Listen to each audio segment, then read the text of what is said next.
Thanks. But I'll pass, Darius scoffed. You tell Zach to get a real job, but look at you, dude. As we continued to travel down the river, the old man's tube drifted closer to ours. He was listening to our conversation, not caring if we caught on. When Jordan told his story about getting chased by the ghost of Samson Rock, the man laughed heartily, causing his white Santa Claus beard to bounce off his large belly. You boys sure enjoy some tall tales, he said as his tube pulled up next to ours. The three of us stared at him blankly as he introduced himself with a slight Scottish brogue as Matty MacDonald. Well, sir, Darius said, visibly indifferent. That only makes Jordan. Actually, I chimed in, to the surprise of Jordan and Darius. I enjoy the stories. I just don't believe in most of them. Matty flashed me a chipped-toothed smile, laughing heartily once more.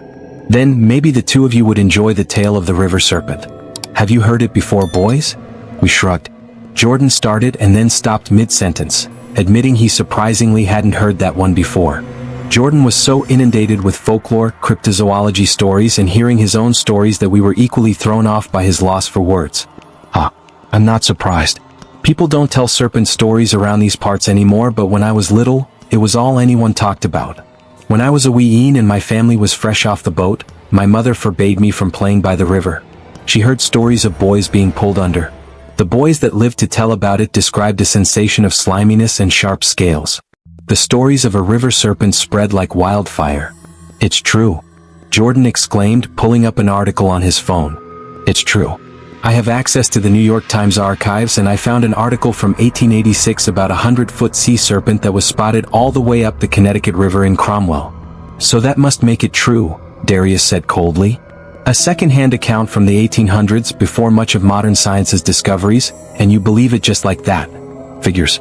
Also, we're on the Farmington River, not Dash.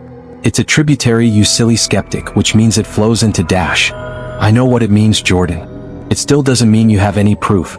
Mr. MacDonald, have you ever experienced anything? As soon as the jolly man laughed again, Darius seemed to instantly regret his question while I quietly grew more curious. At a young age, my late grandfather, a Navy veteran of the Second World War, told Arnold and me tall tales about giant squid and a shark as big as the megalodon. Even though I never believed my grandfather, I found comfort in some of these stories. Of course, my boys. Why, as a lad, I went fishing all the time. I caught mostly trout in those days, but I remember one night, something heavy tugged my rod and me under. It was the most violent force I ever felt. Had I not let go of the rod, I would have been like all those other boys. I haven't been fishing round these parts since. My poor Macmin, or what ye call grandson, died looking for it. Whoa, Jordan said, jaw agape. Oh, Darius murmured. I'm sorry for your loss. Thanks for telling us your story, I said as Matty's tube started to drift further from ours again.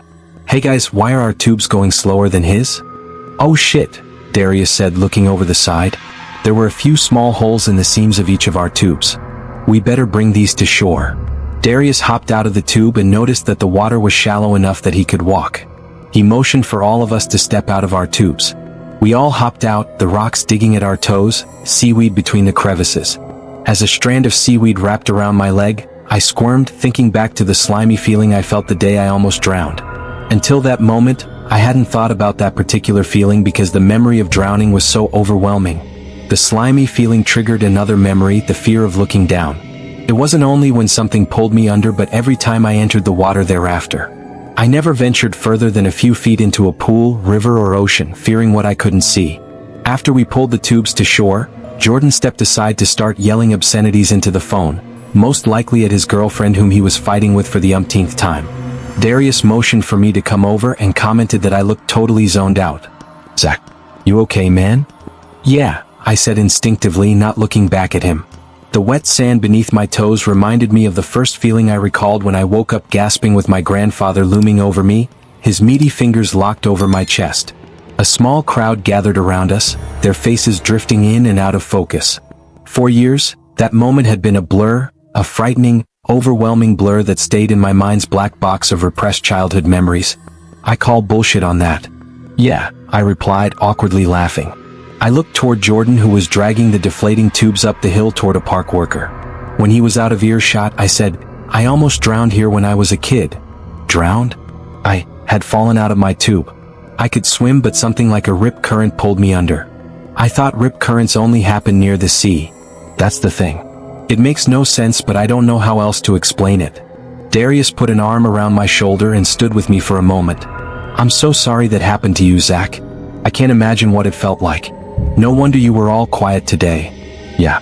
Ugh. I hear Jordan raising his voice.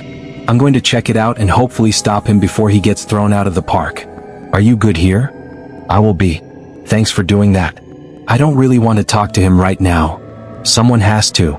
After hearing the words, "Jordan, you idiot," I headed down the bank to clear my head.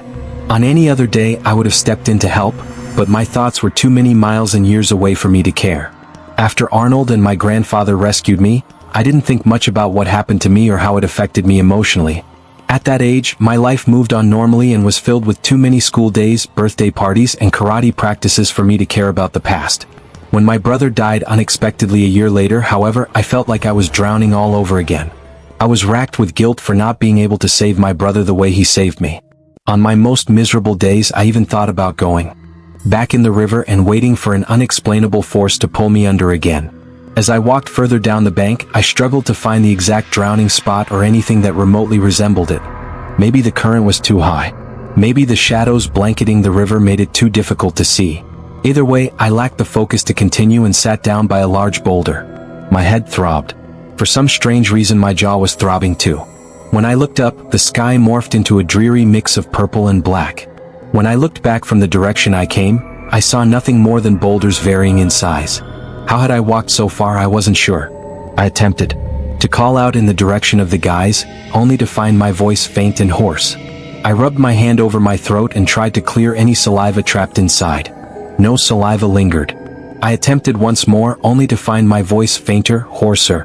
Upon instinct, I darted toward the water and splashed a fistful into my throat. I spoke first softly and then increasingly louder. What the hell? What the hell? What the hell?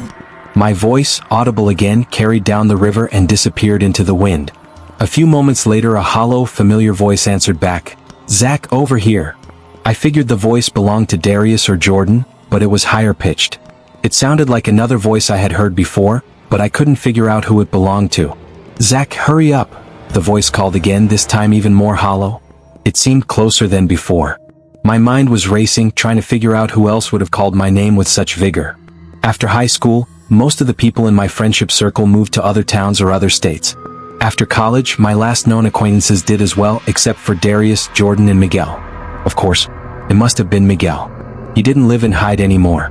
He had an apartment in New Haven with his girlfriend, but sometimes visited his grandparents' house on weekends. Miguel? I called back. Miguel, is that you? There was no response, only the echo of my voice bouncing down the waters and into the wind. Reluctantly, I hurried down the bank and called Miguel's name again. Must be Miguel, I thought. No other person knew my name well enough to shout it with that intensity. Suddenly, I remembered that Miguel never called me by my first name. He was the only one to call me Z since high school, an inside joke that didn't catch on with the rest of my friend group. A few minutes later, I felt the water start to regurgitate. It didn't feel like water though. It was sour and putrid, causing me to convulse onto some nearby rocks, followed by very heavy breathing. So much for my lunch of sliders and iced coffee. The sour, putrid taste lingered intensely on my tongue, the stench permeating my nostrils. Oh no, I whispered just as I stood up and regained my composure. I felt my body shiver from the loss of liquid, I figured, and then a sudden stream of vomit shot out of my mouth like a waterfall. I stared fearfully as I lost control of my body. The liquid wasn't green or clear but black and slimy. I gasped as something scaly stabbed its way up my throat and into the black stream. When the stream finished, I felt like collapsing. Instead, I stared with pure terror at the black lagoon my body produced. I must have lost blood. I must have been internally bleeding. I needed an ambulance. With my hands violently shaking, I thrust my cell phone from my tattered pockets, practically dropping it into the lagoon. I began to dial 911 as my phone drained to black. Oh fuck. Oh no. A jagged, black scale lay in the middle of the slime, floating upward like a submerged shark fin. I looked around frantically to find any person nearby. In a matter of seconds, I heard the voice once more. Zach, you okay, brother? The voice carried from the water, merely yards from where I stood. Miguel? I called. I looked up from my pile of misery to see a figure floating in the middle of the water, eclipsed by shadows. Miguel, can you help? I can't believe you wouldn't recognize your own brother. What the hell? Who are you? I glanced more closely at the figure and noticed the long curly hair draping over its shoulders. I jumped into the water and started swimming toward the figure, which just floated and swayed with the waves. No matter how close I came to the figure, I couldn't quite discern its features. I stopped 4 feet from the figure and began to tread water, my body still weak, my throat still throbbing. Something prevented me from swimming closer. Who the hell are you? I shouted between labored breaths, you're not my brother. I saved you. Why couldn't you save me? The figure said menacingly.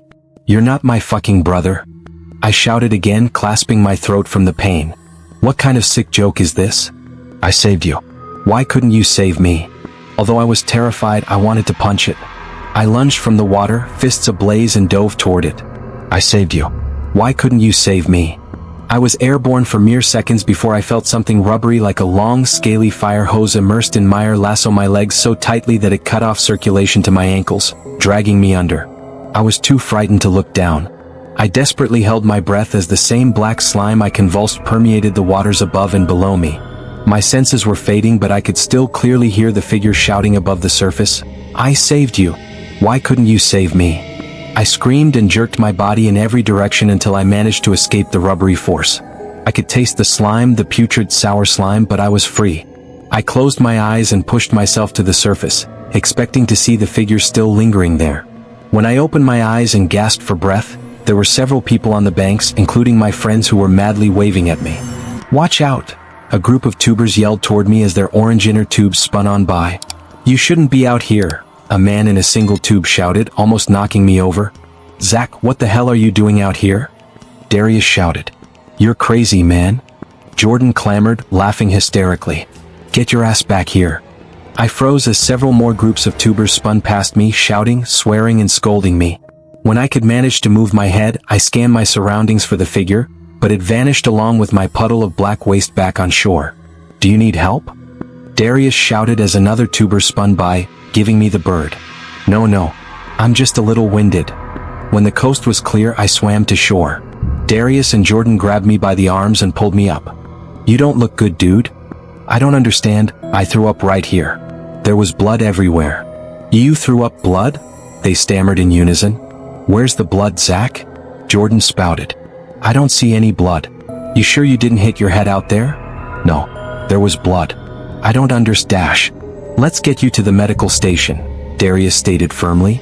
Actually, I think I'm good. Okay. Yeah, I lied. My arms got pretty marked up and you know me. I freak at the sight of blood. I think I threw up water and got confused. Sorry, guys.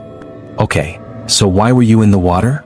Darius asked, arms folded, biting his lip. I thought you were too uncomfortable to swim. I wanted to wash off the blood and then I had the urge to swim to take my mind off things. I thought you didn't want to swim? Jordan postured, scratching his head. None of this makes sense. I hated lying to them. I was bad at lying and my friends could always tell. This time proved no exception. I knew, however, that Darius would take the overly cautious approach and Jordan would gush over my story and exploit my state of his mind as an excuse for some supernatural expedition for his YouTube channel. Before I dug a deeper deception hole, a yelling woman redirected our attention. At first glance, it seemed like nothing more than a mom scolding her 10-year-old son, but the question, what are those marks, sparked our curiosity. We cautiously walked down the bank in their direction. We tried to be discreet, but our quizzical looks, hushed questions like, what did she just say? And Jordan's snickering made our intentions and presence obvious. We had fallen into the mode of the small-town gossipers when we swore we'd never become when we left for college. Our curiosity quickly turned to concern upon seeing the jagged slash marks on the boy's arm. The woman shook the boy and kept repeating questions such as, what happened, Kalen? And, are you okay? He did not respond. Kalen kicked a cloud of dirt underneath him and stared blankly into his mother's eyes. His blue eyes were unblinking and vapid. No matter how hard she shook his shoulder or how loudly she yelled, he remained unfazed. I'm sorry to intrude, but is everything okay? Darius asked. The woman adjusted her shirt, wiped her face and nodded. Can I get help? No, she said, sniffling. Kalen's on the spectrum. Sometimes when stuff like this happens, he shuts down. I'm sorry. I must have sounded like a crazy person. No, you're good, Jordan said, kneeling down toward the boy. Hey buddy, those are some gnarly marks there. Did you get those swimming? The boy didn't respond. He was staring in our direction now with the same vapid expression. "Kalen loves swimming," his mother insisted. "He's a very good swimmer, but I tell him not to go out too far. I should have kept my eye on him, but he hates when I'm watching." "Where did you get those?" the boy whispered. It took a few moments for me to realize that the boy was speaking to me. His eyes were wide now and almost fearful. Kalen stared intensely at my leg, which I hadn't realized until that moment shared the same set of slash marks. I grimaced. "Where did you get those?" "I got beat up swimming." "I hate it when people lie," the boy replied, raising his voice. He was still staring at my marks. I was taken aback at Kalen's alarmingly accurate perception. "It got you too." "What?" I stammered. "What did you say?" "I hate it when people lie," the boy repeated, this time shouting on top of his lungs, sky blue eyes locked deeply on mine. Jordan and Darius exchanged worried glances. Kalen's mom reached to grab his arm, but he smacked it. "It got you too. It will get everyone." "I'm so sorry. He's never like this. Let's go home, honey." Before any of us could ask Kalen what he meant, his mother grabbed him by the arm, dragging him forcefully away. His face turned many different shades of red. As Kalen's mom pulled him down the bank, he screamed, "It got you too. It will get everyone. It got you too." "That was terrifying," Jordan said after a long time. "Maybe you should tell us what the hell is going on?" Darius remarked, glaring uneasily at the boy until he was out of sight. "Let's start with how you got those marks and save us the lies." "You wouldn't believe me. I mean, Jordan will, but I don't even believe myself." "You saw the serpent again?" His tone was a predictable mixture of concern and excitement. "Did it get you?" "All I know is something got me when I was swimming. It wrapped around me. I don't know what it was that it felt like the same thing that grabbed me when I was a kid. I didn't even dare tell them about the figure as I didn't even know how to describe it or if it was real. Maybe I had hallucinated the whole thing, but why could I see its menacing shape so vividly in my mind? Why could I still hear that voice that sounded like an otherworldly version of my brother's? Don't start that shit again. Zach, do you think it was an eel? Come on, bro, Zach doesn't think it was an eel. That's just stupid. Not as stupid as your serpent idea. American eels live in rivers, and I read somewhere that the largest one is 7 feet. Oh yeah, a 7-foot eel just pulled him under the water. Eels don't do that. You heard what Maddie said. This is classic serpent behavior. Maddie's a kook and you're exhibiting pure kook behavior. Shut up. Stop arguing. You're not helping, I groaned as I walked back toward the river. The sky started to darken again as a low wave died upon the shore, dampening our shoes. Look, I don't know what I saw. I don't know what got me. What that boy said scared the shit out of me and I want to go home. There's got to be a rational explanation. Darius, nothing about this day is rational. Oh God. Jordan, why are you getting into the water? Jordan? You guys didn't hear that. Some girl is calling my name. What the hell?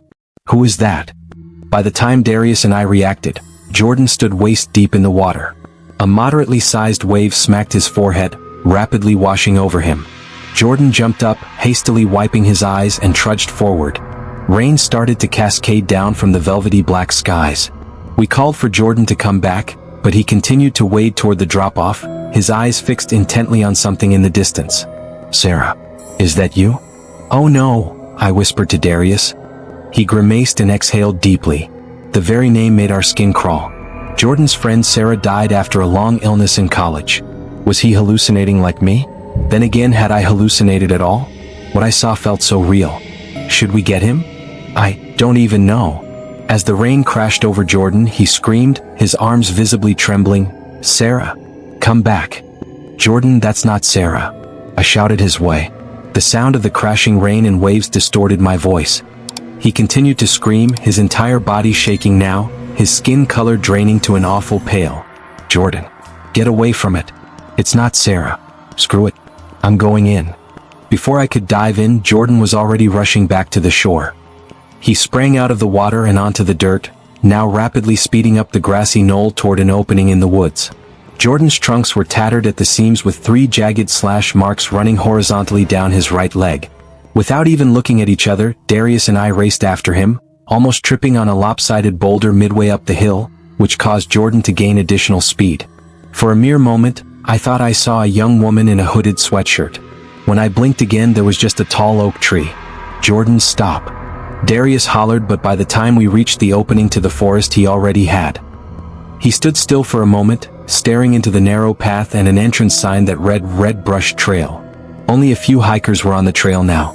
Yet, Jordan was staring intensely at their faces, trying to discern any feature that looked like Sarah's. Jordan, what did you see? She was right here. You don't understand. Sarah was in the water. Then, she was running, and I couldn't catch her. Jordan, I said softly. Sarah died many years ago. You don't understand, Zach. Jordan's words were faint, his entire body was still trembling, drenched in water and goosebumps. That was Sarah. She was right here. I know, she died, but she was right here. Jordan collapsed to his knees and started sobbing uncontrollably. Darius and I knelt down with him and pulled him into our arms. We didn't know what else to do. Through all his faults, gullibility, and impulsivity, Jordan was still our best friend, and we had never seen him cry this way, not even when Sarah died. It was around this time that Jordan had thrown himself into his supernatural YouTube channel, the channel they had started together. The channel became his escape and mission to honor her. I feared what would happen to Jordan if the supernatural ever threatened that world of his. Darius and I didn't bother to question what Jordan saw. Once we helped him get under control, he expressed his desire to walk back to the parking lot. We didn't blame him. Unfortunately, it was getting darker and the Red Brush Trail was the only way we could return to the front of the park, which extended over 2 miles in length. We had no other choice but to head down the path. Jordan's face stayed red and puffy, his eyes looking somewhere far away. We knew of no words or phrases that would ease Jordan's pain. We may have been Jordan's best friends, but Sarah and Jordan connected on a much deeper level, ever since they were assigned lab partners in high school biology class. They shared the same undying love for horror, attending horror movies and conventions regularly. Jordan loved her deeply, even more than he did his current girlfriend, but was always too afraid to express that love. It's getting pretty dark, Jordan said, sniffling slightly. We should use the flashlights on our phones. Damn. I left my phone back in the bin. I don't have a waterproof case like you guys, Darius remarked. I'll try, Jordan. I only have about 30% battery life on my phone. That will be enough for now. After about 10 minutes of silent walking, Jordan started to apologize, but we reassured him that there was no need. The flashlights on our phones illuminated a trail of leaf litter that wound through twists and turns past a repetition of sycamore and birch trees. Despite the trail extending only a couple of miles, the distance seemed longer in the dark. We had to squint to see the red blazes on the trees. When the battery on my phone started to rapidly drain, I shut off the flashlight and pulled up a trail app on my phone, typing in the park and trail name. What did you do that for? Jordan inquired uneasily. We need to save battery. Besides, the All Trails app says we only have a mile to go. Hey guys! Darius shouted. We were surprised to find him a few yards ahead of us with a medium-sized brown lab sitting by his feet. The dog had long, floppy ears and a peculiar white speckled pattern across its nose and fur. Someone left their dog here. What should we do? Jordan rushed over to the dog's side and started rapidly petting it. I don't know, but it's really cute and friendly. It kind of looks like your old dog, Gus. This comment gave Jordan pause. Darius' eyes were wide and misty. Gus ran away when Darius was a teenager. I immediately regretted saying this, as he couldn't look at brown labs for years following the dog's disappearance. Oh my God, Darius whispered. He stroked his back profusely. Gus, it's really you. It's really you, buddy. Gus, oh my God. You even have that scar from your surgery. Wouldn't Gus be really old? Jordan said.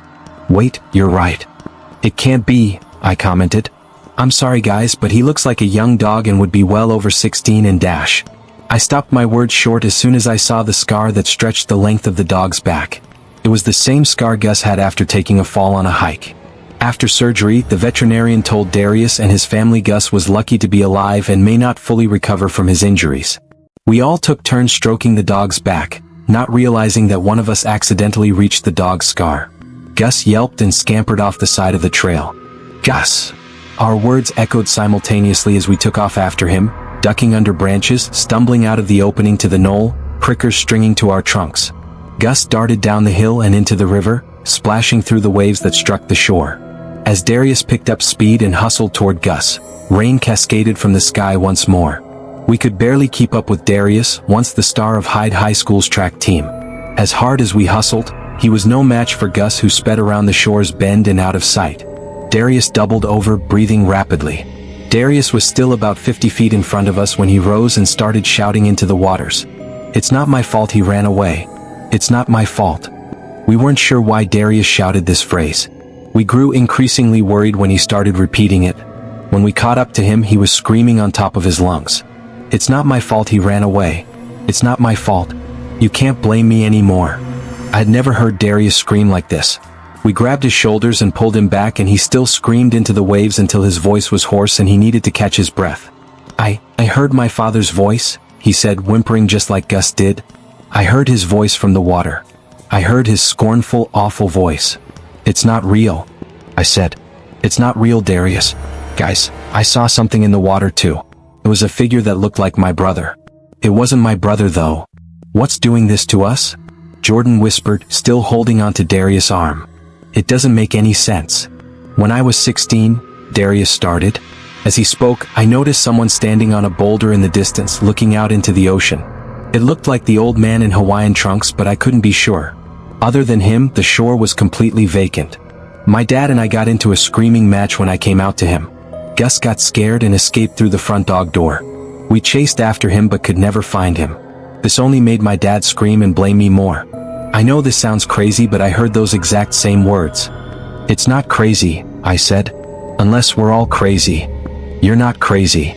We turned to see Maddie standing before us, this time wearing a plaid shirt over his trunks, devoid of any jovial expression.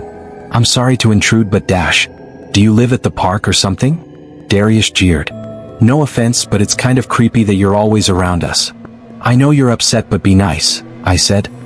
He wasn't the one who made you see those things. No, you're fine, Maddie responded in a solemn tone. The park is in my backyard, and I heard the three of you screaming your lungs out all day. You can't blame me for being curious. You saw something. We nodded in unison. You saw your innermost fears and regrets. It took a moment to process this sentence, but we nodded again. We saw visions, Maddie, I said. We saw them in the water. My brother Jordan's deceased friend and Darius' dog that ran away years ago. What the hell is happening? He sighed. You don't have to see the serpent to be affected by it. It makes you see your innermost fears and regrets deep within the water. It lures you that way.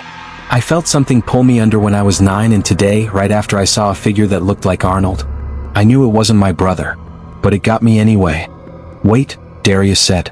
This is insane. I know what we think we saw, but it could be our mind playing tricks on us. You know, the power of suggestion or something. You're reaching. Jordan patted his back. We know what we saw. Maybe I am and maybe we did, but it's a reach to say it's some mystical sea serpent. How can you be so sure? I was shocked by my own words. I wasn't one to fall for paranormal or cryptid stories, but we had no other way to explain what we saw.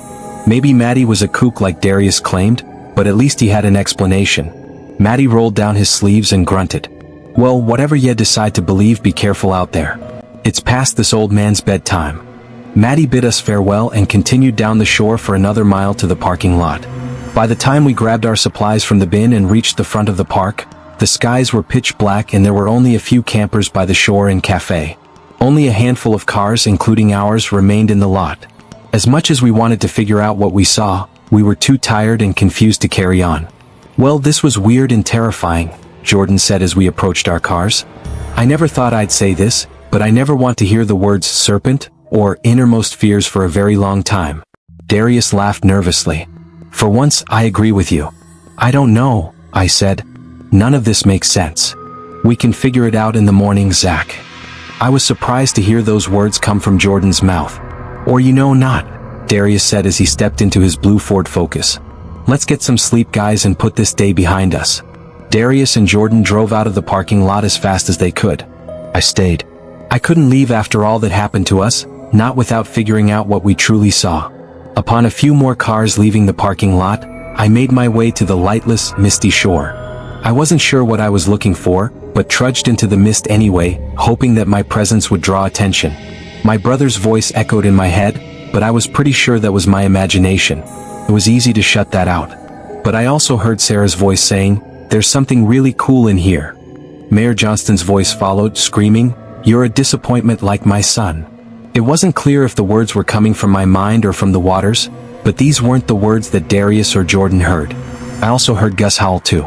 These words and sounds consumed my mind so intensely that I barely noticed Kaylin's mom bundled in a large hoodie, her bare feet touching the waves. "Oh, hi there," she said with a slight smile. "I didn't expect to see you here. I don't think I introduced myself. I'm Irene and you know Kalen, of course." "He's out there again?" "Yeah. I'm not a bad mother, I swear. He goes night swimming with his grandfather sometimes." "Not at all." I slightly smiled too as I spotted Kalen breaking into a crawl stroke above the waves. "Wow, he's really good. How long has he been out there?" "Too long, Kalen. It's time to come back, Kalen. I can't see him anymore, can you?" "Shit. Should I get him? I'm not a strong swimmer. If you could go out there and just tell him to come back, that would be great."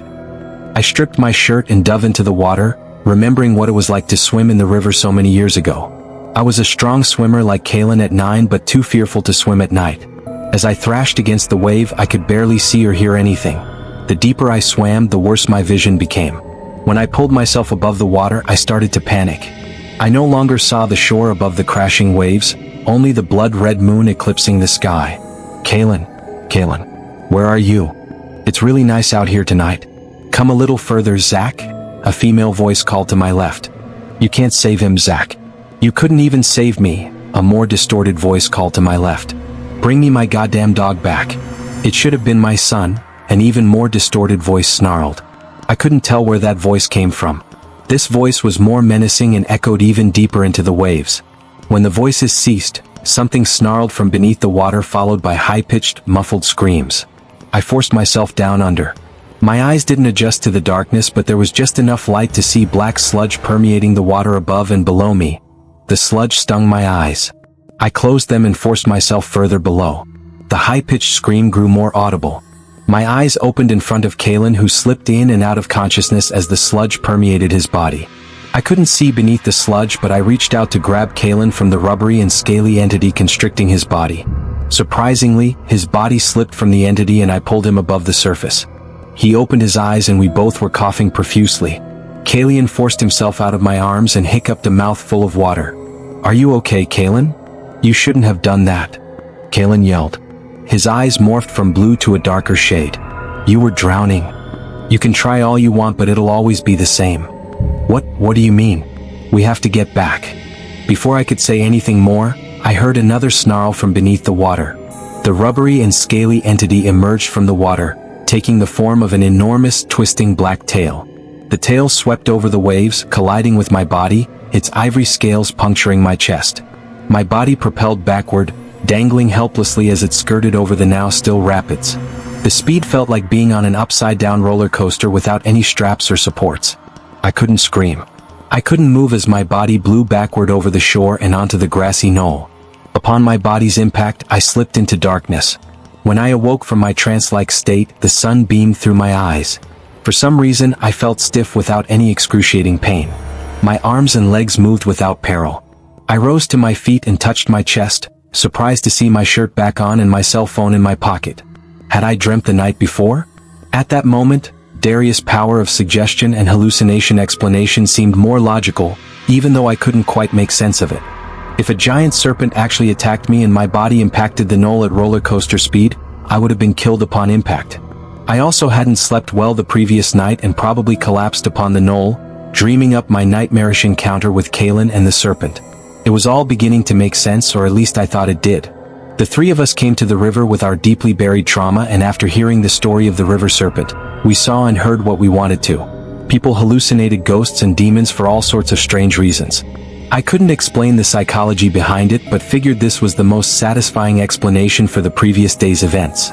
When I checked my phone, I found a number of missing calls from Jordan. With all the chaos from the previous day, I almost forgot he was my roommate.